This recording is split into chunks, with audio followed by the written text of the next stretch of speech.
तो दोस्तों क्या हाल है। तारीख आज 15 जुलाई 2026, दिन बुधवार, हिंदी तिथि आषाढ़ महीना, शुक्ल पक्ष, प्रतिपदा यानी एकम तिथि। और आइए बात करते हैं आज के मुख्य समाचार में देश भर की तमाम बड़ी खबरों पर नजर डालते हैं। देखिए दोस्तों, एक तो आज के दिन को दुनिया भर में विश्व युवा कौशल दिवस यानी यूथ स्किल्स डे के रूप में मनाया जाता है। संयुक्त राष्ट्र द्वारा साल 2014 में इस दिवस को मनाने की शुरुआत की गई। चलिए आगे बढ़ते खबरों में। सबसे पहले आज के कुछ बड़े इवेंट देख लेते हैं। देश की राष्ट्रपति द्रौपदी मुर्मू आज 15 जुलाई को सोश्रुतम 2026 अंतर्राष्ट्रीय सेमिनार का उद्घाटन करने जा रही हैं। अखिल भारतीय आयुर्वेद संस्थान में ये 3 दिवसीय सेमिनार आयोजित होगी। 15 से 17 जुलाई तक चलेगी और इसमें कई अंतर्राष्ट्रीय आयुर्वेद के क्षेत्र से जुड़े शोधकर्ता भी भाग लेंगे। और वहीं भारत के लिए आज एक और ऐतिहासिक दिन है। इंडिया और यूके यानी ब्रिटेन के बीच FTA फ्री ट्रेड एग्रीमेंट आज 15 जुलाई से लागू होने जा रहा। इस मुक्त व्यापार समझौते से देश के MSME को फायदा होगा। विदेश में काम करने वालों का PF ब्याज के साथ भारत में जमा होगा और इस व्यापार समझौते से 99% भारतीय उत्पादों को ब्रिटेन में शुल्क मुक्त पहुंच मिलेगी। यानी भारत के 99% प्रोडक्ट पर ब्रिटेन में अब कोई टैक्स वगैरह नहीं लगेगा। तो इससे हमारे देश के एक्सपोर्टर्स वगैरह को भी बड़ा फायदा होगा। 99% सामानों पर इंपोर्ट ड्यूटी खत्म हो जाएगी इस इंडिया यूके ट्रेड डील से। ये भारत की अब तक की सबसे बड़ी ट्रेड डील में से एक है जो आज 15 जुलाई से लागू होने जा रही है। और इस ट्रेड डील की वजह से भारत में भी कई सारी चीजें सस्ती होगी, जैसे यूके की विस्की, यूके की कारें वगैरह भारत में अब आज से सस्ती मिलेगी 15 जुलाई से ही। इसके अलावा भी देखिए बिस्किट, शराब, कॉस्मेटिक्स के कई सारे प्रोडक्ट्स, कारें वगैरह ये चीजें भी सस्ती होगी। चॉकलेट, चांदी से लेकर विस्की तक और भी क्या क्या प्रोडक्ट सस्ते होंगे इस बारे में डिटेल जानकारी आप देख सकते हैं ये लिस्ट में। लग्जरी कारें, कई सारे बेवरेज, खाद्य पदार्थ, पेय पदार्थ, कॉस्मेटिक और मेडिकल डिवाइस, फैशन और कपड़े वगैरह जो ब्रिटेन से भारत में आने वाली चीजें है ना, वो कुल मिलाकर सस्ती होंगी। ये देख सकते हैं आप भारत से निर्यात क्या क्या होता है ब्रिटेन को और यूके से हम क्या क्या आयात करते हैं। तो दोनों ही देशों में ये चीजें सस्ती मिलेगी इस व्यापार समझौते से। और भी भारत के किन किन सेक्टर को इस व्यापार समझौते से फायदा मिलेगा इस बारे में डिटेल्स आप चेक कर सकते हैं। अच्छा, इंडिया यूके के अलावा दोस्तों भारत और न्यूजीलैंड के बीच भी FTA यानी फ्री ट्रेड एग्रीमेंट को लेकर बातचीत चल रही है और ये भी समझौता इस साल के अंत तक लागू होने की उम्मीद है। अगले 1-2 सालों में दोनों देशों के बीच सीधी उड़ाने सेवा भी शुरू होगी। खुद न्यूजीलैंड के मंत्री टॉड मैकले की तरफ से ये अनाउंसमेंट किया गया है। चलिए अगला अपडेट देखिए। आज 15 जुलाई से पंजाब और हरियाणा के 8 टोल प्लाजा पर टोल टैक्स भी बढ़ने जा रहा। कौन कौन से टोल प्लाजा पर और कितने टोल टैक्स की दरें बढ़ेगी इस बारे में डिटेल्स आप चेक कर सकते हैं। और वहीं जो रेलवे का प्लान था, IRCTC की नई वेबसाइट लॉन्च होनी थी आज 15 जुलाई को, लेकिन अभी लेटेस्ट अपडेट ये आ रहा है कि आज शुरू नहीं होगी, उसमें थोड़ा और वक्त लगेगा। बाकी अभी 2-4 दिन पहले तो खुद रेल मंत्री ने भी घोषणा की थी कि ये IRCTC का नया पोर्टल आ रहा है। इसमें आपको टिकट बुकिंग में कैप्चा, पॉपअप वगैरह का झंझट नहीं रहेगा और भी कई बड़े बदलाव होने हैं इसमें। ये 4 मुख्य चेंजेस होंगे, लेकिन अभी थोड़ा और टाइम लगेगा इसको लॉन्च होने में। और खबर देखिए, IIT कानपुर का 59वां दीक्षांत समारोह आज 15 जुलाई को आयोजित होगा। 3000 से ज्यादा छात्र छात्राओं को डिग्रियां मिलेगी। वहीं स्टूडेंट के लिए एक और अपडेट है। 15 जुलाई को आएगा ICSE का रिजल्ट। इस ऑफिशियल पोर्टल पर चेक कर सकते हैं। वहीं टेक न्यूज से खबर है, मोटोरोला और रियलमी आज 15 जुलाई को अपने नए स्मार्टफोन लॉन्च करेंगे और वीवो कंपनी ने भी अपने कई सारे स्मार्टफोन्स की कीमतें बढ़ा दी हैं। वहीं खबर है, राजस्थान विधानसभा के 75 साल पूरे होने के मौके पर आज से शुरू होगा अमृत महोत्सव। विधानसभा का ये 75वां अमृत महोत्सव शुरू होने जा रहा। खुद लोकसभा अध्यक्ष ओम बिरला इसका उद्घाटन करेंगे लोकतंत्र के महाकुंभ के रूप में। और बिहार में युवाओं के लिए अच्छी खबर है। 15 जुलाई को रोजगार कैंप यानी रोजगार मेला लगने जा रहा कई अलग अलग जिलों में, जैसे बेगूसराय वगैरह में। और उड़ीसा पुरी जगन्नाथ रथ यात्रा के श्रद्धालुओं के लिए अच्छी खबर है। आज 15 जुलाई से रेलवे कई सारी स्पेशल ट्रेनें चलाने जा रहा। लगभग 300 से भी ज्यादा स्पेशल विशेष ट्रेनें चलाई जाएगी ताकि यात्रा में आने जाने वाले श्रद्धालुओं को भीड़ से परेशानी ना हो। और OBC आरक्षण मामले में मध्य प्रदेश हाईकोर्ट आज 15 जुलाई से ही डे टू डे हियरिंग करेगा। 91 पिटीशन लिस्टेड हैं जिन पर सुनवाई शुरू होने जा रही आज से ही। हाईकोर्ट की स्पेशल बेंच हियरिंग करेगी। और PF खाता वालों के लिए बड़ा अपडेट आ रहा। देश के 34 करोड़ से भी ज्यादा कर्मचारियों के लिए सरकार का कहना कि आज 15 जुलाई तक PF खाते में 8.25% ब्याज का पैसा जमा कर दिया जाएगा। EPFO की तरफ से अपडेट दिया गया कि ब्याज जमा करने की प्रक्रिया भी शुरू कर दी है। खुद केंद्रीय श्रम एवं रोजगार मंत्री डॉक्टर मनसुख मांडविया ने बताया कि लगभग 1.5 लाख करोड़ रुपए की राशि सीधे PF खाताधारकों के सदस्यों के बैंक खातों में ट्रांसफर की जा रही है। ये EPFO की ब्याज की धनराशि है। तो 15 जुलाई तक आप अपने PF खाते में चेक कर सकते हैं इसको। और खेल जगत से भी खबर है। 16वीं जूनियर पुरुष राष्ट्रीय हॉकी चैंपियनशिप की तैयारी शुरू हो चुकी है। आज 15 जुलाई से झारखंड रांची में लगेगा विशेष प्रशिक्षण शिविर। वहीं मौसम विभाग ने अपडेट जारी करते हुए बताया कि आज अगले 12 घंटों के अंदर 22 राज्यों में भारी बारिश की चेतावनी है। 60 किलोमीटर प्रति घंटा की रफ्तार से हवाएं भी चलेगी। तो आगे मैं आपको बताऊंगा और भी पूरे मौसम समाचार विस्तार से। फिलहाल आगे बढ़ते हैं खबरों में। देखिए सबसे पहले तो अमेरिका, इजराइल, ईरान जंग से जुड़े कुछ बड़े अपडेट। ईरान ने होर्मुज रूट में एक जहाज पर हमला किया। UAE के 2 टैंकरों को निशाना बनाया जिसमें एक भारतीय चालक दल के सदस्य की भी मौत हो गई। 8 से ज्यादा लोग घायल हो गए। होर्मुज रूट में ईरान ने UAE के टैंकरों पर यह मिसाइल अटैक किया। इसके अलावा भी ईरान ने बहरीन और जॉर्डन में अमेरिका के सैन्य ठिकानों पर भी अटैक किया क्योंकि US ने भी ईरान पर 5 घंटे तक बमबारी की बीते दिन भी। तो ये जो ईरानी हमले में एक भारतीय की मौत हो गई, इस पर भारत के विदेश मंत्रालय ने भी ईरान को फटकार लगाते हुए कहा कि होर्मुज में जहाजों को निशाना बनाना बंद करें। एक भारतीय नाविक की मौत पर ईरानी राजदूत को तलब किया विदेश मंत्रालय के प्रवक्ता ने। और अभी जो ये अमेरिका ईरान की जंग वापस बढ़ी, इसके चलते भारत आ रहे 11 जहाज भी रास्ते में ही अटके हुए हैं अभी। वहीं अमेरिका के राष्ट्रपति डोनाल्ड ट्रंप ने जो अभी एक दिन पहले कहा था कि हम होर्मुज से गुजरने वाले जहाजों पर 20% टैक्स लेंगे, तो अब ट्रंप ने ये फैसला वापस ले लिया है। 24 घंटे में ही वो अपने बयान से पलट गए, क्योंकि ट्रंप के इस बयान पर ईरान ने मजाक उड़ाते हुए कहा था कि हम तो थोड़ा कम टैक्स लेंगे, 20% तो कुछ ज्यादा ही हो जाएगा। ट्रंप के द्वारा लगाए जाने वाले इस टैक्स के बयान पर ईरानी विदेश मंत्री अब्बास अरागची ने कहा था कि 20% टैक्स बहुत ज्यादा है। तो ईरान के इस बयान के बाद अब डोनाल्ड ट्रंप भी अपने इस टैक्स वाले फैसले पर वापस पलट गए और ट्रंप ने यू टर्न लेते हुए कहा कि होर्मुज में गुजरने वाले जहाजों से कोई टैक्स वसूली नहीं होगी। तो ये तो एक राहत की बात है। वैसे इस यूएस और ईरान युद्ध में मार्च 2026 से लेकर अब तक खाड़ी इलाकों में भी 13 भारतीयों की मौत हो गई, जबकि 3 से ज्यादा तो लापता हैं। ये लेटेस्ट रिपोर्ट भी सामने आ रही है। वहीं कई रिपोर्ट्स में दावा किया जा रहा है कि होर्मुज रूट में टैंकर टेंशन और टकराव तनाव की वजह से फिर से तेल महंगा हो सकता है। क्रूड ऑयल महंगा होने की वजह से पेट्रोल डीजल के प्राइस भी बढ़ सकते हैं आने वाले समय में। चलिए दोस्तों आगे बढ़ते हैं खबरों में। देखिए आप अगली खबर, पाकिस्तान ऑक्यूपाइड कश्मीर पीओके में जो लोग बाग प्रदर्शन कर रहे हैं, इस दरमियान हिंसा भड़की और पाकिस्तानी सुरक्षा बलों की फायरिंग में पीओके के 6 नागरिकों की भी मौत हो गई। इन हालातों के बाद यहाँ के लोगों ने भारत से मदद मांगी है। बाकायदा सोशल मीडिया पर इस तरह के कई वीडियोस भी आपको देखने को मिल जाएंगे। और पीओके में प्रदर्शनकारियों पर पाकिस्तान के द्वारा किए गए बल प्रयोग को लेकर भारत ने भी बड़ा बयान दिया। पाकिस्तान को जवाबदेह ठहराने की वैश्विक अपील भी की है भारत ने। इस मामले पर गंभीर चिंता जताई भारत के विदेश मंत्रालय ने। चलिए अगली खबर देखिए दोस्तों, सुप्रीम कोर्ट ने कहा कि समय रैना जो कि स्टैंड अप कॉमेडियन है और रणवीर इलाहाबादिया जो पॉडकास्ट करते हैं, उन्होंने कोर्ट को धोखा दिया, कोर्ट के आदेशों का उल्लंघन किया। क्योंकि आपको पता होगा कुछ महीनों पहले रणवीर इलाहाबादिया ने जो समय रैना के इंडियाज गॉट टैलेंट में माता पिता के ऊपर एक जोक मारा था, उसके बाद अब इनके शो में दिव्यांगों को लेकर टिप्पणी पर भी कंट्रोवर्सी पैदा हो गई। तो सुप्रीम कोर्ट ने कॉमेडियन समय रैना समेत 5 लोगों पर जुर्माना लगाया और सुप्रीम कोर्ट ये भी बोला कि हमने आपको आजादी दी ताकि आप सुधरें, लेकिन कुछ नहीं हुआ, उल्टा आपने हमें गुमराह किया। तो सुप्रीम कोर्ट ने समय रैना को लेकर यह भी कहा कि वो यूथ आइकॉन कैसे हैं। इंडियाज गॉट टैलेंट के विवाद में लाखों रुपए का जुर्माना भी लगाया। कॉमेडियन समय रैना पर भी 3 लाख का जुर्माना लगाया और इसके अलावा भी इस शो से जुड़े इन 5 लोगों पर 3-3 लाख का जुर्माना लगाया है सुप्रीम कोर्ट ने। और ना सिर्फ अभी के लिए ये फाइन लगाया, बल्कि सुप्रीम कोर्ट ने यह भी कहा कि कोर्ट की बात न मानने और लेटेस्ट रिपोर्ट न देने की वजह से ये फाइन लगा। अगर अब भी नहीं मानेंगे तो 30 लाख रुपए तक का जुर्माना लगाया जाएगा। इंडियाज गॉट टैलेंट में ये विवाद पैदा हुआ था पिछले साल 14 जून 2024 को और अभी सुप्रीम कोर्ट ने इस शो के होस्ट को चेतावनी देते हुए कहा कि अपने तौर तरीके सुधारो वरना परिणाम भुगतने होंगे। चलिए अगला अपडेट देखिए दोस्तों, भारतीय रिजर्व बैंक आरबीआई का प्लान है बच्चों की पढ़ाई के लिए ला सकता है खास सेविंग स्कीम, जिस पर ज्यादा ब्याज वगैरह भी मिल सकता है। देश में लगातार बढ़ती महंगाई और शिक्षा की बढ़ती लागत के बीच अब आरबीआई ये नया प्लान कर रहा है बच्चों की पढ़ाई के लिए एक खास बचत योजना शुरू करने का, ताकि भविष्य में माता पिता अपने बच्चों को अच्छी शिक्षा अच्छी पढ़ाई दे सके। तो ऐसे स्पेशल अकाउंट जैसे एफडी वगैरह होते हैं वैसे शुरू किए जाएंगे बैंकों में, जिन पर ब्याज वगैरह भी अच्छा मिलेगा। तो इसको लेकर अभी आरबीआई ने इस संबंध में सुझाव भी मांगे हैं, बैंकों की प्रतिक्रिया भी मांगी है। और इसके अलावा आरबीआई ने देश भर के बैंकों और बैंकिंग सिस्टम को एक बड़ा निर्देश दिया, कहा कि ग्राहकों की शिकायतें अब तुरंत हल होगी। वित्तीय संस्थानों के लोकपालों को भी रिजर्व बैंक की तरफ से ये नई गाइडलाइंस जारी की गई। और अगली खबर देखिए, पश्चिम बंगाल में 75 मुस्लिम समुदाय समेत 77 जातियों का ओबीसी का दर्जा खत्म कर दिया गया है। बंगाल के मुख्यमंत्री शुभेंदु अधिकारी सरकार ने सुप्रीम कोर्ट से अपनी याचिका भी वापस ले ली है, इस मामले से जुड़ी है। क्योंकि एक्चुअली पहले बंगाल हाईकोर्ट ने ये दर्जा रद्द किया था, उसके बाद सुप्रीम कोर्ट में ये याचिका लगाई हुई थी, लेकिन अभी बंगाल सरकार ने ये याचिका भी वापस ले ली है। हाईकोर्ट के फैसले के खिलाफ तो बंगाल की पूर्व ममता बनर्जी सरकार सुप्रीम कोर्ट गई थी।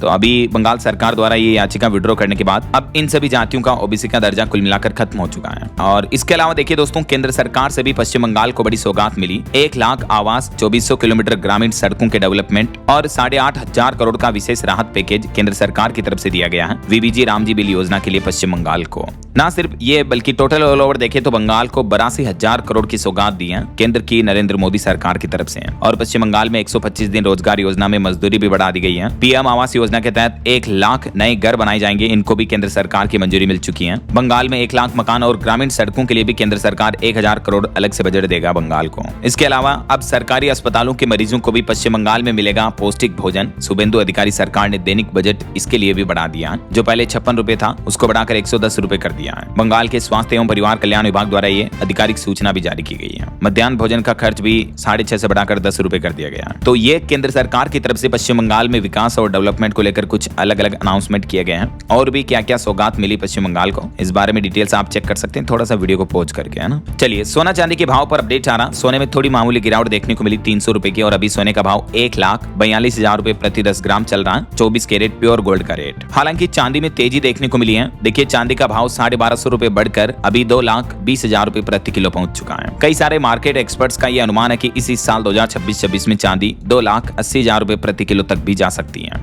वैसे अभी चांदी का भाव ऑल टाइम हाई से 1,66,000 रुपए के लगभग नीचे चल रहा है, क्योंकि 4 लाख रुपए के लगभग पहुंच गई थी चांदी जनवरी में, तो आपको पता होगा। ये हिस्टोरिकल प्राइस के डेटा भी आप देख सकते हैं। चलिए बैंकिंग सेक्टर से खबर आ रही कि IDBI बैंक में अपनी 61% हिस्सेदारी बेचेगी सरकार और LIC दोनों। कनाडा की फेयरफैक्स और दुबई की एमिरेट्स NBD इन कंपनियों के साथ अगले 1 महीने में ये डील फाइनल हो सकती है। ये भी मीडिया रिपोर्ट्स चल रही है। और खबर है Hurun real estate rich list में देश के प्रमुख कारोबारी गौतम अडानी नंबर 1 पर रहे। अडानी प्रॉपर्टीज की वैल्यू 38,000 करोड़ रुपए तक बढ़ी है। राजीव सिंह की DLF को भी पीछे छोड़ा। ये देख सकते हैं top real estate rich list में देश के कौन कौन से व्यापारी कारोबारी हैं। और भारत में महंगाई दर बढ़ने पर खबर देखिए, अब थोक महंगाई दर भी पिछले महीने जून में बढ़कर लगभग 10% तक रही है। ईंधन यानी फ्यूल, तेल वगैरह और ऊर्जा की कीमतों में 27% तक का इजाफा देखने को मिला। कल मैंने आपको रिटेल महंगाई यानी खुदरा महंगाई दर के आंकड़े बताए थे, और अब देखिए थोक महंगाई दर होलसेल इन्फ्लेशन रेट के डेटा आ रहे हैं कि खाने पीने और रोजाना की जरूरत के सामान महंगे हुए हैं। इस वजह से जून में थोक महंगाई दर 9.81% रही है, जो कि पिछले 44 महीनों में सबसे ज्यादा है। और रिटेल महंगाई भी 6 महीने में लगातार बढ़ी है। ये डेटा और ग्राफ में चार्ट आप देख सकते हैं। इसी साल 2026 में थोक महंगाई दर कितनी बढ़ी है, जे कर्व देखने को मिला है। देश में इतनी महंगाई बढ़ रही है, और इस साल रिटेल महंगाई का भी हाल कुछ यूं रहा है। और अभी भी एक रिपोर्ट तो ये आ रही कि भारत का व्यापार घाटा भी और बढ़ सकता है, क्योंकि जो मिडिल ईस्ट में तनाव चल रहा है, अमेरिका, ईरान, इजराइल वगैरह की जंग, इस वजह से आने वाला समय और भी ज्यादा खतरनाक हो सकता है। भारत का ऑल ओवर व्यापार घाटा भी बढ़ सकता है ऐसा। हालांकि भारत के टैक्स कलेक्शन पर अच्छी रिपोर्ट देखिए। भारत का प्रत्यक्ष कर संग्रह यानी कॉर्पोरेट डायरेक्ट टैक्स कलेक्शन जो है वो 16% से भी ज्यादा बढ़ा है, और अभी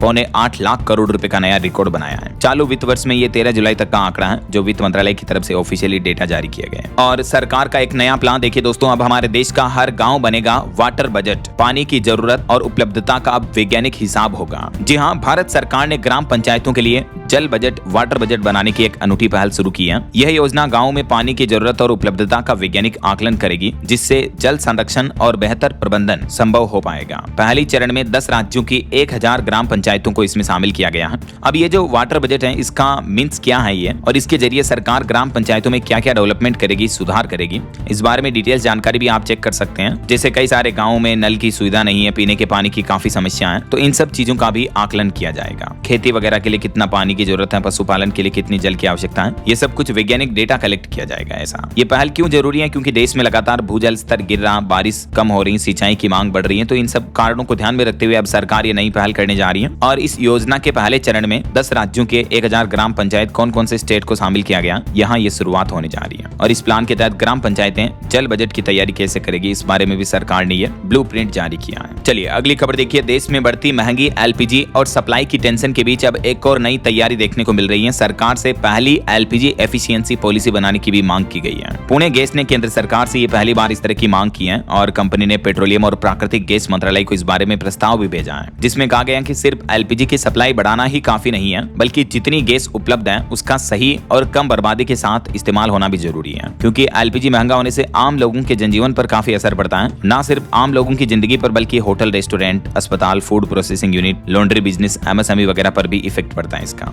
राइट। तो ऐसे में अपने इस सौंपे गए प्रस्ताव से सरकार के जरिए क्या चाहती है पुणे गैस, देख सकते हैं आप इस बारे में डिटेल्स भी। वहीं खबर है सरकार बढ़ाएगी आयुष्मान भारत योजना के तहत हेल्थ कवर। जो अभी 5 लाख रुपए तक का सालाना मुफ्त इलाज, फ्री ट्रीटमेंट मिलता है, उसको बढ़ाकर 10 लाख रुपए तक करने के प्रस्ताव पर भी विचार विमर्श किया जा रहा है। बहरहाल अभी तो अपन कुछ और महत्वपूर्ण और काम की खबरें देखेंगे दोस्तों, लेकिन फिलहाल वक्त तो चला है आज के ताजा मौसम समाचार जानने का।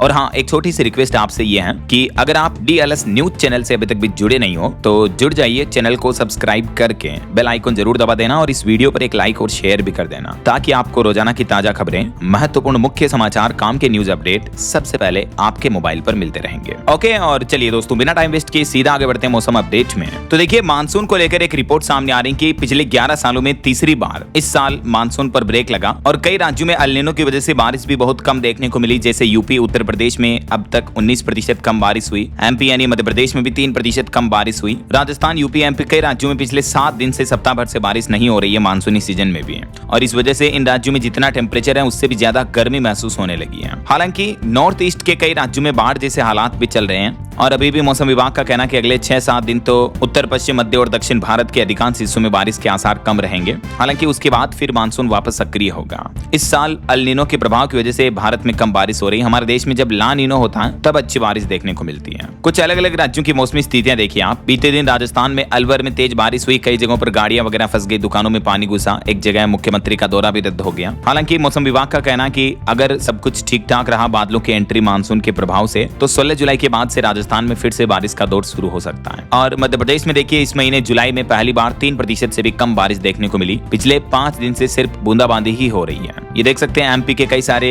जिले जहां कम बारिश देखने को मिली इस साल और कुछ जिलों में तेज बारिश हुई है। हालांकि आज 15 जुलाई को भी मध्य प्रदेश के इन पूर्वी जिलों में बारिश का अलर्ट है और 16-17 जुलाई तक भी कुछ पूर्वी और दक्षिणी मध्य प्रदेश के जिलों में बारिश वगैरह की गतिविधियां चालू रहेगी। अच्छा, एमपी के बाद यूपी की स्थितियां देखिए। उत्तर प्रदेश में भी मानसून पर ब्रेक लगा, आसमान से बादल गायब है। हालांकि पहाड़ी राज्यों में जो बारिश हो रही है इस वजह से यूपी में कई नदियां उफान पर चल रही हैं। बलिया में बाढ़ के हालातों की वजह से तकरीबन 150 परिवारों ने अपना घर भी छोड़ दिया। लेकिन ये सैटेलाइट इमेज में आप देख सकते हैं उत्तर प्रदेश के ऊपरी हिस्से से आसमानी बारिश के बादल गायब नजर आए। हालांकि यूपी के 25 शहरों में रुक रुक कर हल्की मध्यम बारिश देखने को मिल सकती है इन जिलों में। और वहीं देखिए दोस्तों, छत्तीसगढ़ में भी बारिश पर ब्रेक लगा। पिछले 24 घंटों में कहीं पानी नहीं बरसा, लेकिन अब आज से वापस अच्छी बारिश के आसार देखने को मिल सकते हैं छत्तीसगढ़ में। अब तक सामान्य से 26% कम बारिश हुई है। कई जिलों में तो आधी से भी कम बारिश देखने को मिली इस साल अब तक मानसूनी सीजन में। और बिहार में देखिए पड़ोसी देश नेपाल में हो रही भारी बारिश की वजह से बिहार में कई नदियां उफान पर चल रही हैं। बागमती, पीपा पुल वगैरह भी डूब गए। गोपालगंज में सड़कों पर पानी भर गया। वैसे बिहार के भी 10 जिलों में बारिश का अलर्ट है। किन किन जिलों में बारिश की चेतावनी देख सकते हैं मानचित्र में। हालांकि बिहार के भी मानसून मीटर की अगर बात करें तो इस साल अब तक 47% तक कम बारिश देखने को मिली है, यानी लगभग आधी ही बारिश हुई है। आज 15 जुलाई को बिहार के इन जिलों में बारिश का ऑरेंज अलर्ट रहेगा। और नेपाल में हो रही भारी बारिश की वजह से बिहार की गंडक नदी भी उफान पर चल रही है। 2 लाख क्यूसेक से भी ज्यादा पानी छोड़ा गया बांध से इस नदी में। और पंजाब में देखिए दोस्तों एक बड़ी घटना हो गई। बठिंडा में छत गिर गई, इस वजह से एक मां और बेटे की मौत हो गई। मलबे में दबने से 2 बेटियों की भी हालत काफी गंभीर है। पंजाब, चंडीगढ़ इन इलाकों के लिए मौसम विभाग नगर निगम की तरफ से ये एडवाइजरी भी जारी की गई है। आम लोगों के लिए जन सूचना है ये। और अगले 3 दिन आज 15 जुलाई, कल 16 और परसों 17 जुलाई को पंजाब के अलग अलग जिलों में बारिश का हाल क्या रहेगा देख सकते हैं आप। पंजाब के बाद हरियाणा में देखिए रेवाड़ी में तेज बारिश देखने को मिली। कई जगहों पर गाड़ियां डूब गई, सिविल अस्पताल में भी पानी घुसा। हरियाणा के 12 जिलों में मौसम खराब होने का अलर्ट है। और पहाड़ी राज्यों की बात करें तो देखिए उत्तराखंड में भी मानसून अब कमजोर पड़ा। हालांकि कुछ पहाड़ी इलाकों में बारिश की संभावना रहेगी। 19 तारीख तक मौसम खराब रहेगा। अगले 3 दिन 15, 16, 17 जुलाई तक उत्तराखंड में हल्की से मध्यम बारिश के आसार बने रहेंगे। लेकिन हिमाचल प्रदेश में अब मानसून कमजोर पड़ चुका है। मौसम विभाग का कहना है कि 96 घंटे तक मानसून जो है कमजोर ही रहेगा। लेकिन 18 जुलाई के बाद हिमाचल में भी फिर से भारी बारिश का दौर शुरू हो सकता है। बाकी आने वाले 2 दिन आज 15 जुलाई और कल 16 तारीख को देश भर के अलग अलग राज्यों में मौसम का हाल कैसा रहेगा देख सकते हैं आप जानकारी स्क्रीन पर। चलिए आगे बढ़ते खबरों में कुछ मार्केट अपडेट्स पर नजर डाल लेते हैं। तो देखिए पश्चिम तनाव और महंगे क्रूड ऑयल की वजह से शेयर बाजार में भारी गिरावट देखने को मिली है। भारतीय शेयर बाजार का सेंसेक्स 500 से भी ज्यादा अंक टूटा और 550 अंक गिरकर 77,055 पर बंद हुआ। निफ्टी भी 159 अंक टूटकर 2452 पर आया। वहीं देखिए टाटा ग्रुप का जलवा बरकरार है। लगातार 18वें साल सबसे वैल्यूएबल ब्रांड बना हुआ हमारे देश में टाटा ग्रुप का ब्रांड। और वहीं एडटेक कंपनी बायजू के रविंद्रन को सिंगापुर हाईकोर्ट से बड़ा झटका लगा। 6 महीने की सजा का फैसला पलटने से जुड़ी याचिका को खारिज कर दिया। वहीं खबर है कल्याणी परिवार का 1 लाख करोड़ का संपत्ति विवाद सुलझाएंगे सुप्रीम कोर्ट के पूर्व जज एलन राव। सुप्रीम कोर्ट ने उनको मध्यस्थ के रूप में नियुक्त किया है। चलिए अगली खबर देखिए। सरकारी कर्मचारियों के एर्थ पे कमीशन को लेकर अपडेट आ रहा है कि किराए के घर में जो रहते हैं कर्मचारी उनके एचआरए वगैरह में बढ़ोतरी हो सकती है। हाउस रेंट अलाउंस के अंतर्गत अच्छी बढ़ोतरी देखने को मिल सकती है एर्थ पे कमीशन में। सरकार ये प्लान कर रही है 10, 20 और 30% तक की बढ़ोतरी की जाएगी अलग अलग XYZ कैटेगरी के शहरों में। और खबर देखिए देश के वाणिज्य मंत्री पीयूष गोयल अभी स्पेन के दौरे पर हैं। इस दरमियान भारत स्पेन के बीच व्यापार, निवेश और औद्योगिक साझेदारी मजबूत करने पर जोर दिया गया। दोनों देशों ने आपूर्ति श्रृंखलाओं और औद्योगिक साझेदारी को मजबूत बनाने के लिए सहयोग बढ़ाने पर चर्चा की है। और खबर है दोस्तों सुप्रीम कोर्ट ने CBSE की 3 लैंग्वेज पॉलिसी पर रोक लगाने से इनकार कर दिया, ये कहते हुए कि कोई भी भाषा सीखना कभी बेकार नहीं जाता है। CBSE ने इसी सेशन से ये पॉलिसी लागू कर दी है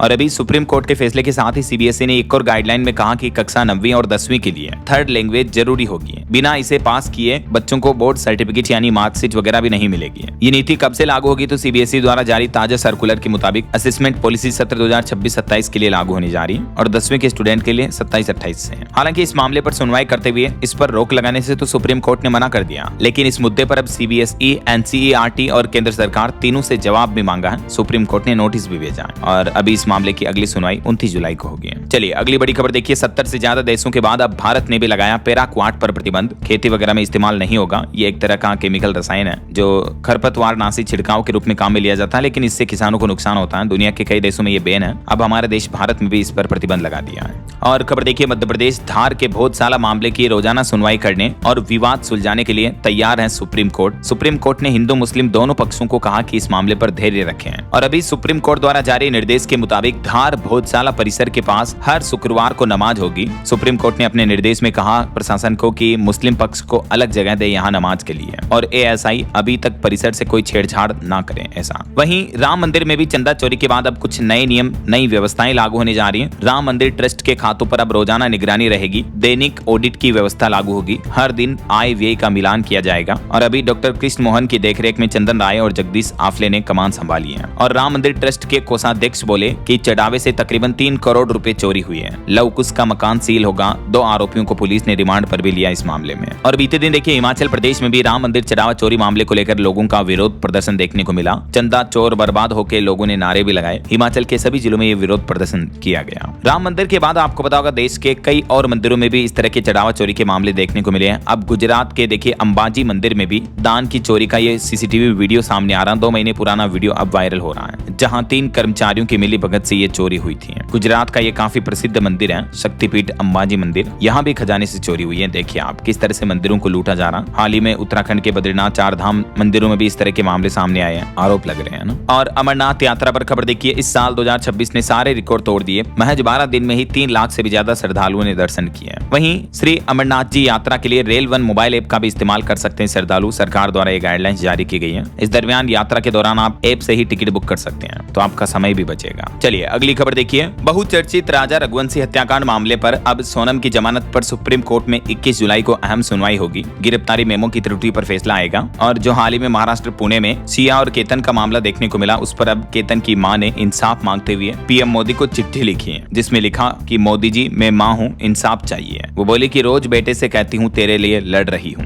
बहुत ही भावुक संदेश लिखा उन्होंने अपनी इस चिट्ठी में। वैसे इस मामले में भी केतन के परिवार ने सिया पर ये आरोप लगाए और इस मामले में अब तक पुलिस को क्या क्या सच सामने आया, इस बारे में डिटेल्स भी आप देख सकते हैं। और आजकल ऐसे मामले बहुत ज्यादा ही देखने को मिल रहे हैं। एक और घटना देखने को मिली महाराष्ट्र में। देखिए ऑटो ड्राइवर से हुआ प्यार, तो एक महिला ने अपने ही पति की हत्या कर दी और पति की बॉडी के टुकड़े करके जंगल में फेंक दिए। और इससे भी हैरानी की बात तो यह है कि मामले का खुलासा 1 साल बाद हुआ। 50 साल के व्यक्ति की हत्या करके मार के फेंक दिया। देखिए आप, महाराष्ट्र ठाणे का यह मामला है। पिछले साल अगस्त में ये हत्या कर दी थी। वहीं कुछ और क्राइम जगत से जुड़े अपडेट देखिए। लॉरेंस गैंग पर अमेरिकी एक्शन का भारत ने भी समर्थन किया। एमईए यानी विदेश मंत्रालय ने कहा कि दोनों देश रोकेंगे ग्लोबल क्राइम, शांति बनाए रखने के लिए हम भी प्रतिबद्ध हैं। अमेरिका की जांच एजेंसी FBI ने इस गैंग के सदस्यों को लेकर ये खुलासे और दावे किए हैं। वहीं राजस्थान के बीकानेर में गैंगस्टर रोहित गोदारा के घर पर भी बुलडोजर चलाया गया। हालांकि पुलिस का कहना कि मकान किसने गिराया हमें पता नहीं है। पिछले सप्ताह ही FBI की चार्जशीट में इसका भी नाम आया। वहीं देखिए मध्य प्रदेश में एक युवक बोला कि बागेश्वर धाम के पंडित धीरेन्द्र कृष्ण शास्त्री के भाई ने उसको पीटा और गोली भी मारी। और इसका एक वीडियो भी वायरल हो रहा है जिसमें हथियार लेकर भागता दिखा सालिग्राम। तो इस वीडियो और इस मुद्दे को लेकर बागेश्वर धाम के पीठाधीश्वर धीरेन्द्र शास्त्री बोले कि मेरा उससे कोई संबंध नहीं है। उन्होंने सीधा सीधा कह दिया कि मेरे भाई से मेरा कोई लेना देना नहीं है, हर बात में हमें न जोड़ें।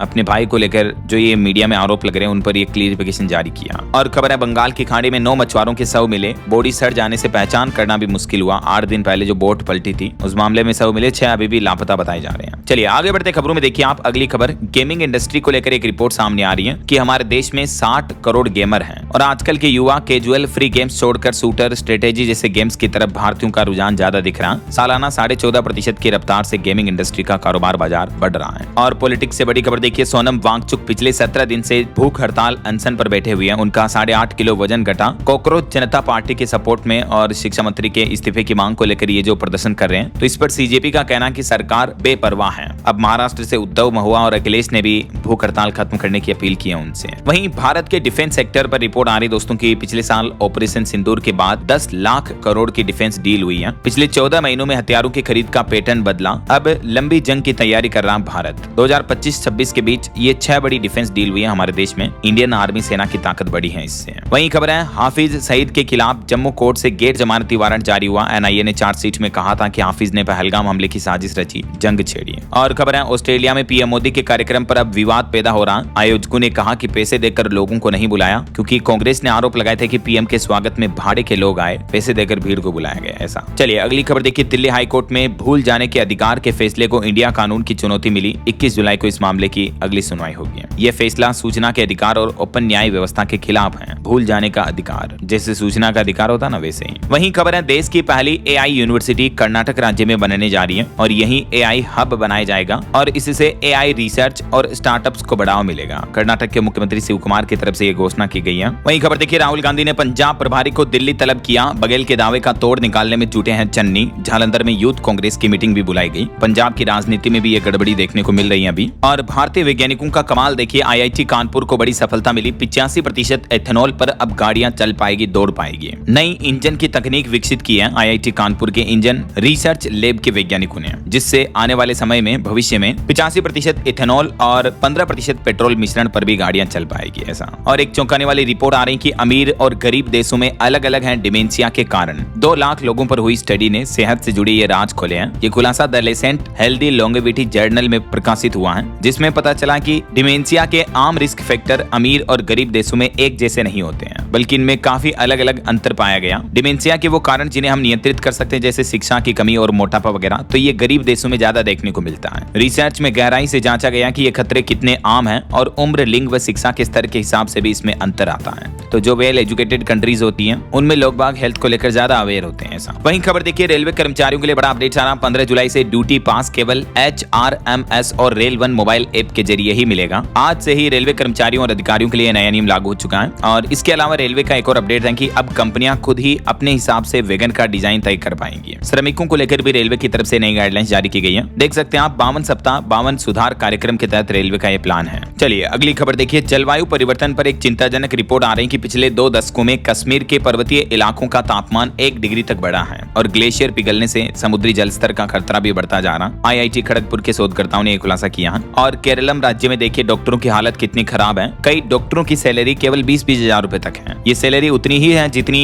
हॉस्पिटल में सफाई कर्मचारियों की सैलरी होती है, क्योंकि केरलम में कई जगहों पर जरूरत से 10 गुना तक ज्यादा डॉक्टर हैं, इसलिए डॉक्टरों की इतनी वैल्यू नहीं है। इस मामले पर इंडियन मेडिकल एसोसिएशन IMA का कहना है कि 66% डॉक्टरों की हालत बंधुआ मजदूरों जैसी है केरल राज्य में। जबकि केरलम का मेडिकल इंफ्रास्ट्रक्चर देश का सबसे मजबूत इंफ्रास्ट्रक्चर माना जाता है, लेकिन यहाँ डॉक्टरों को काफी दिक्कत हो रही है। एक्चुअली डॉक्टरों की संख्या पॉपुलेशन ज्यादा होने की वजह से वैल्यू नहीं है, डॉक्टरों को सैलरी नहीं मिल पाती है। और दूसरा ये भी कारण है कि यहाँ राज्य का सार्वजनिक स्वास्थ्य ढांचा भी काफी पुराना है, 70-80 साल पुराना। चलिए अगली खबर देखिए। चंडीगढ़ में अब अगर कबाड़ी से कार या बाइक कटवाई तो एक्शन होगा। 5 लाख रुपए तक का जुर्माना लगेगा। FIR भी हो सकती है या जेल होने की भी संभावना। इसको लेकर नए नियम लागू हो चुके हैं। ज्यादा गाड़ी वाले लोगों पर नजर भी रखी जाएगी। शहर में प्रदूषण कम करने के लिए सरकार और प्रशासन की तरफ से ये गाइडलाइन जारी की गई है और इन सभी वाहनों पर नए नियम लागू हो चुके हैं। वहीं खबर है पीएम मोदी की मौजूदगी में हिमाचल के किसाऊ परियोजना का MOU जल्द ही साइन किया जाएगा। हिमाचल के मुख्यमंत्री ने हाई पावर कमेटी की मीटिंग भी ली इसको लेकर। मोबाइल फोन लॉन्चिंग पर खबर है मोटो G77 power 5G smartphone launch हुआ, कीमत 23,999। वहीं स्पेस साइंस से जुड़ी बड़ी खबर देखिए। अमेरिका अंतरिक्ष में दर्पण लगाएगा, यानी आईना लगाएगा, जिससे रात को भी सूरज चमकेगा। जब चाहे जहां चाहे रोशनी मिलेगी। इसी साल इस तरह के 2 सैटेलाइट लॉन्च हो सकते हैं जो सूर्य की रोशनी को रिफ्लेक्ट करके धरती के तरफ प्रकाश के रूप में मोड़ेंगे। ये अनोखे सैटेलाइट लगाने जा रहा अमेरिका, लेकिन ये काफी महंगी होगी, कॉस्टली होगी लाइट। और खबर है भारत ने जबरन श्रम से बने सामान के आयात पर प्रतिबंध लगाया। अमेरिका की जांच के बीच भारत सरकार ने ये बड़ा कदम उठाया है। वहीं देखिए अब अधूरे मेडिकल कॉलेजों में नहीं होगी पढ़ाई। NMC सख्त गाइडलाइंस जारी की है और नया मसूदा जारी कर दिया। मरीजों को भी बेहतर इलाज की तैयारी की जा रही है राष्ट्रीय आयुर्विज्ञान आयोग की तरफ से।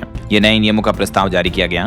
न्यू रूल्स में और क्या क्या बदलाव है देख सकते हैं आप डिटेल्स। और एक बड़ी चिंताजनक रिपोर्ट आ रही कि हॉटस्पॉट जिलों में मलेरिया बड़ी चुनौती बना, सरकार की मुश्किलें भी बढ़ी। आदिवासी इलाकों में मच्छर जनित बीमारियों का संक्रमण काफी ज्यादा फैल रहा है। झारखंड और असम इन राज्यों में सामने आए संक्रमण ने चिंता और बढ़ा दी है। वैसे तो भारत सरकार ने 2030 तक मलेरिया उन्मूलन का लक्ष्य भी तय किया है। वहीं खबर है हिमाचल तकनीकी शिक्षा बोर्ड का फैसला, अब ITI में भी निःशुल्क आवेदन कर सकेंगे अभ्यर्थी। ऑनलाइन पोर्टल भी खुल चुका है। और खबर है भारतीय मूल के अंतरिक्ष यात्री अनिल मेनन पहली बार अंतरिक्ष के लिए रवाना हुए। अगले 8 महीने तक वो ISS यानी इंटरनेशनल स्पेस स्टेशन पर रिसर्च करेंगे। 8 महीने वो अंतरिक्ष में ही रहेंगे। और पासपोर्ट को लेकर विदेश मंत्रालय का कहना है कि तय नियमों के तहत ही जारी किया जाता है पासपोर्ट। इस मुद्दे को लेकर विदेश मंत्रालय के प्रवक्ता ने क्लियरिफिकेशन भी दिया। झारखंड के मुख्यमंत्री हेमंत सोरेन ने बड़ा फैसला लिया। 15 दिनों में सक्रिय होगा विश्वविद्यालय सेवा आयोग और झारखंड राज्य की शिक्षा व्यवस्था में कई बड़े बदलाव किए जाएंगे। अब गुरुजी स्टूडेंट क्रेडिट कार्ड योजना पर भी जोर दिया जाएगा। सभी विश्वविद्यालयों में CBT यानी कंप्यूटर आधारित परीक्षा के सेंटर भी बनाए जाएंगे वगैरह वगैरह। इसके अलावा झारखंड की राजधानी रांची में 80 से ज्यादा नए ग्रीन पेज विकसित करने की भी तैयारी कर रही है सरकार। और बिहार से जुड़े कुछ अपडेट देखिए। बिहार राजस्व विभाग में फेरबदल किए गए। एक क्लिक पर 3000 से ज्यादा कर्मचारियों का ट्रांसफर हुआ। 1800 से ज्यादा को पहली पसंद मिली। वहीं बिहार में 1 अगस्त से सरकारी अस्पतालों की सफाई भी संभालेगी अब जीविका दीदियां। PMCH में भी नई व्यवस्था लागू हुई।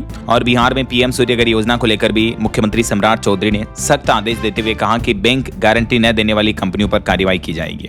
और देश में बिहार का एक बार फिर से जलवा देखने को मिला। दवा आपूर्ति और वितरण के मामले में लगातार 22वें महीने बिहार राज्य नंबर 1 पर रहा। चलिए अगली खबर है। हरियाणा में 1,67,00,000 से भी ज्यादा लोगों का SIR कंप्लीट हो चुका है। 80% डिजिटलाइजेशन भी पूरा हुआ। फतेहाबाद नंबर 1 पर रहा।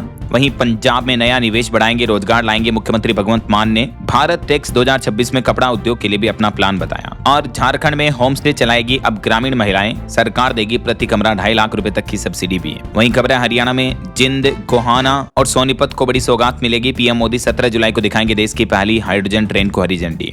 राजधानी दिल्ली में लोक अदालतों में ट्रैफिक चालान भरना अब आसान होगा क्योंकि UPI और कार्ड से मिनटों में पेमेंट कर पाएंगे। वहीं देखिए बड़ी खबर, महाराष्ट्र में मिलावटी दूध का बड़ा काला कारोबार पकड़ा गया। लोग पी गए 2.5 करोड़ लीटर नकली दूध। महाराष्ट्र के धाराशिव जिले का यह मामला है जहां डिटर्जेंट पाउडर मिलाकर 2.5 करोड़ लीटर मिलावटी दूध बाजार में बेच दिया गया लोगों को, जो रसायन और डिटर्जेंट से तैयार किया गया। देखिए आप। और अभी तक भी आरोपी की गिरफ्तारी नहीं हुई है। जांच में मिलावट की पुष्टि पाई गई। वहीं खबर है उत्तराखंड को केंद्र सरकार से 451 करोड़ की विशेष सहायता मिलेगी। विकास कार्यों को गति मिलेगी इससे। और पंजाब के शिक्षण संस्थानों का भी फायर ऑडिट होगा। हाईकोर्ट के निर्देश पर आपातकालीन व्यवस्थाओं की जांच भी की जाएगी। 10 अगस्त तक के लिए ऑडिट करने का आदेश दिया है। और यूपी के कुछ अपडेट देखिए दोस्तों। उत्तर प्रदेश में पशुपालकों के लिए अब नस्ल सुधार और टीकाकरण से पशुओं का दुग्ध उत्पादन बढ़ाया जाएगा। पशुपालकों की आय बढ़ाने के लिए पशुपालन विभाग ये नया प्लान किए हैं। वहीं यूपी को परिवहन मंत्री नितिन गडकरी और CM योगी ने मिलकर तोहफा दिया। 33 जिला मुख्यालयों के बीच बनेंगे नए नेशनल हाईवे। और उत्तर प्रदेश में सड़क विकास पर केंद्र सरकार बड़ा निवेश करने जा रही है। लगभग 2 लाख करोड़ रुपए खर्च किए जाएंगे। CM योगी और नितिन गडकरी ने यह भी घोषणा की है। वहीं खबर है उत्तर प्रदेश में तेजी से बनेंगे इलेक्ट्रिक व्हीकल चार्जिंग स्टेशन। जमीन चिन्हित करने के निर्देश दिए यूपी सरकार ने। पार्किंग और हाईवे समेत कई जगहों पर यह सुविधा शुरू की जाएगी प्रधानमंत्री E-ड्राइव योजना के तहत। और यूपी के होमगार्डों को भी अब 5 लाख रुपए तक का कैशलेस मेडिकल बीमा इलाज वगैरह मिलेगा। योगी सरकार ने यह भी बड़ा कदम उठाया है। वहीं खबर है उत्तर प्रदेश में एम्स जैसी सुविधा अब कानपुर में शुरू होगी। नवंबर से शुरू होगा IIT कानपुर का Yadupati super speciality hospital. UP की महिलाओं के लिए भी खुशखबरी है। 5 बकरियों पर सरकार देगी 90% तक की सब्सिडी। ग्रामीण महिलाओं को बकरी पालन के लिए यह सब्सिडी सहायता राशि दी जाएगी। और देखिए यूपी गोरखपुर में देर रात एक खूंखार अपराधी का एनकाउंटर किया गया। मुख्तार अंसारी गैंग से जुड़ा था। 1 लाख का इनामी बदमाश मुस्तफिजुल ढेर हुआ यूपी पुलिस की मुठभेड़ में। वहीं उत्तर प्रदेश में नगरीय निकायों को मिलेगा IIM इंदौर का साथ। ट्रेनिंग, रिसर्च और इनोवेशन से मजबूत होगी कार्यप्रणाली। और राजस्थान के निकाय पंचायत चुनाव पर अपडेट आ रहा। अवमानना याचिका पर सुनवाई 16 जुलाई तक टाली गई। सरकार ने हाईकोर्ट से मांगा और समय। वहीं खबर है दिल्ली मुंबई एक्सप्रेसवे और हाईवे पर 31 जुलाई तक व्यवस्थाएं सुधारी जाएगी। और राजधानी दिल्ली में नया सफर योजना लागू हुई है जिसके तहत पुराने ट्रक और बसों को हटाने पर, मतलब उनकी जगह नई गाड़ियां खरीदने पर 100% टैक्स में छूट मिलेगी। 2 लाख से ज्यादा वाहन मालिकों को इस योजना का लाभ दिया जाएगा। चलिए कुछ एजुकेशनल अपडेट्स देख लेते हैं फटाफट से। देखिए प्राइमरी स्कूल से ही बच्चों को अब इस तरह की एजुकेशन भी दी जाएगी। सप्ताह में 2 बार लगेगी 20 मिनट की क्लास। 26 सदस्यों के पैनल ने इसको लेकर रिपोर्ट भी तैयार की है। भारत में बच्चों को इस तरह की एजुकेशन के बारे में काफी कम नॉलेज है, तो अब छोटे बच्चों को ही इस बारे में सिखाया जाएगा। वहीं खबर है झारखंड सरकार के 6 फैसलों से बदलेगी शिक्षा व्यवस्था। 15 दिनों में प्रोफेसरों की बहाली होगी। IIT और NIT जैसे कॉलेज बनेंगे। और यूपी पुलिस दरोगा भर्ती का फाइनल रिजल्ट जारी हो चुका है। 4543 अभ्यर्थी चयनित हुए हैं और उत्तर प्रदेश में अभी भी 1829 पदों पर सरकारी नौकरियां निकली हुई हैं। लेखा परीक्षक और सहायक लेखाकार के पदों पर ये भर्तियां चल रही हैं। अभी 3 अगस्त लास्ट डेट है। वहीं यूपी अयोध्या के राम मंदिर में भी निकली सीईओ की भर्ती। ग्रेजुएट्स वगैरह को मौका है। राम मंदिर के लिए अब सीईओ की ये जिम्मेदारी होगी। और खेल जगत से खबर देखिए, भारत ने इंग्लैंड को 6 विकेट से हराया। पहले वनडे में अक्षर ने 57 रन बनाए और 4 विकेट भी लिए। ओके, और अंत में आज के राशिफल पर नजर डाल लेते हैं। देखिए, कर्क राशि वालों को इंटरव्यू में सफलता मिल सकती है और मकर राशि वालों को रुका पैसा मिलने के भी योग हैं। और भी कुछ अलग अलग राशियों का राशिफल आप देख सकते हैं स्क्रीन पर। और हाँ दोस्तों, आप मुझे कमेंट करके बताइए कि क्षेत्रफल की दृष्टि से भारत का सबसे छोटा राज्य कौन सा है। ABCD which is right option, let me know in the comment box. सही जवाब देने वाले लोगों को रैंडमली सेलेक्ट होने पर DLS न्यूज के साथ फीचर होने का मौका मिलेगा। और इसी के साथ ही अगर आपको वीडियो अच्छा लगा तो इसे लाइक करना, शेयर भी करना, DLS न्यूज चैनल को सब्सक्राइब करके बेल आइकन जरूर दबा देना रोजाना ऐसी इंफॉर्मेटिव जानकारियां, महत्वपूर्ण समाचार देखते रहने के लिए। ओके, ख्याल रखिएगा अपने आप का, अपने परिवार का। मिलेंगे अगले नेक्स्ट अपडेट में, तब तक के लिए जय हिंद, जय भारत, वंदे मातरम।